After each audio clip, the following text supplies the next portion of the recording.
Project Warlock Review, Wizard's First Doom. Project Warlock is an admirable shotgun blast from the past. But it doesn't really have an identity of its own. By signing up, you agree to the CBS Terms of Use and acknowledge the data practices in our privacy policy. Before you're even 100% certain of what you're doing or who you are in Project Warlock, you're put in a room with a magical throwing knife, a staff that shoots lightning, and a couple of pissed off spiders who aren't there to thank you for playing their game. Within 10 seconds of starting, I'm back in high school, in 1998, installing any old creaky Doom WAD a friend tells me about over AIM for the hell of it. Without a single blessed clue what needs doing except that anything that isn't me must die. That's really the main draw of Project Warlock. A game that wears its 90s FPS inspirations loudly and proudly. Despite a few interstitial cards between areas, there's no deep story or motivation or pageantry to be found here.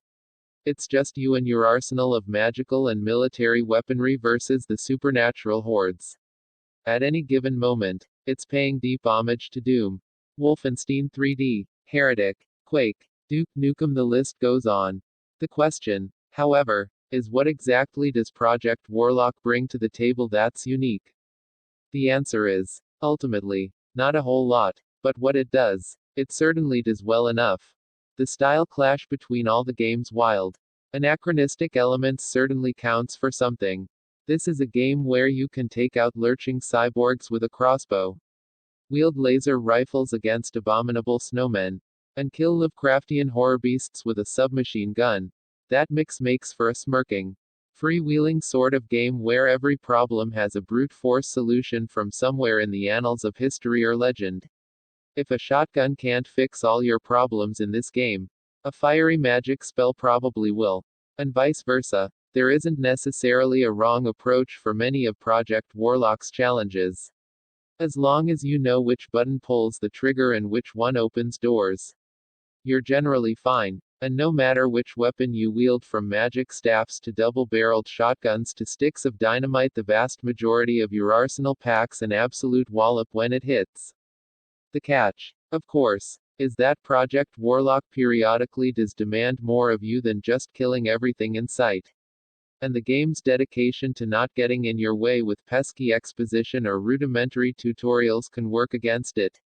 When you start the game, it's safe to assume that your basic melee weapon for when you run out of ammo, which happens quite a bit in the early hours, is a slow but powerful axe.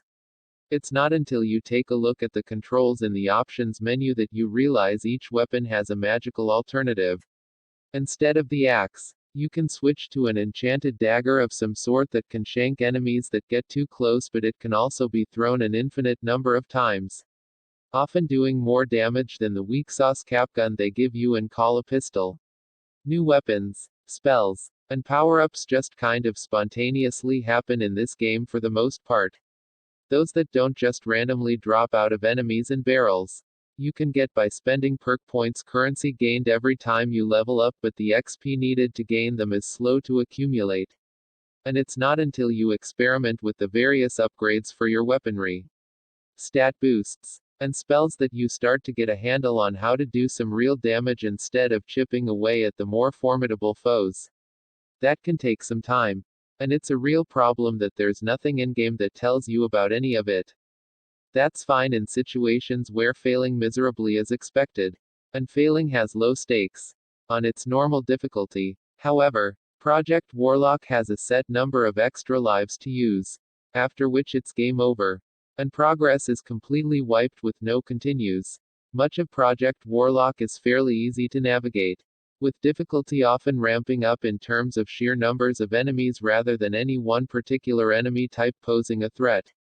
Bosses, however, have a habit of smacking you around with cheap hits, and throwing yourself against that wall without being mindful that you are mortal is a disheartening shock to the system. The casual difficulty option thankfully gives you the infinite lives such a game demands. But it's logical to be a bit disappointed about a roguelike element being thrown into a game that otherwise rewards haphazard bravery. The only other modern flourishes the game has mostly come from the look and sound. while it's still using garish 2D FPS sprite mapping for the graphics.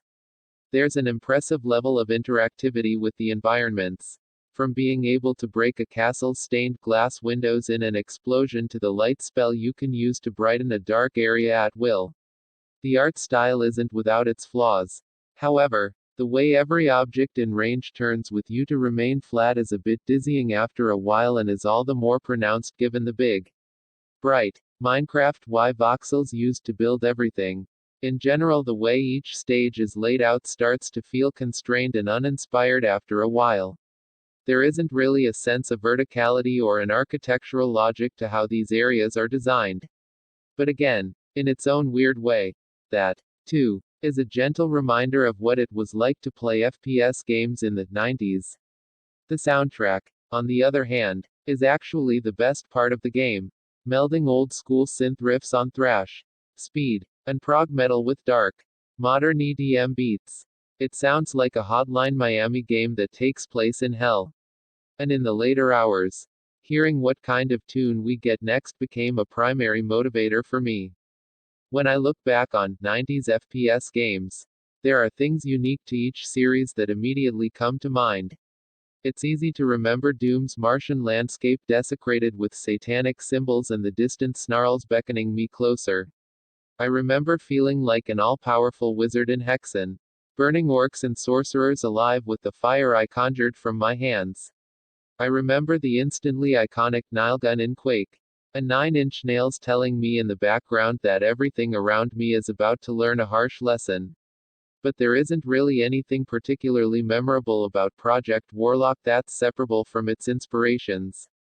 The game isn't without its charms in the moment, but when its inspirations are so readily available, it doesn't really have much to offer against the real deal. Text source, GameSpot.com.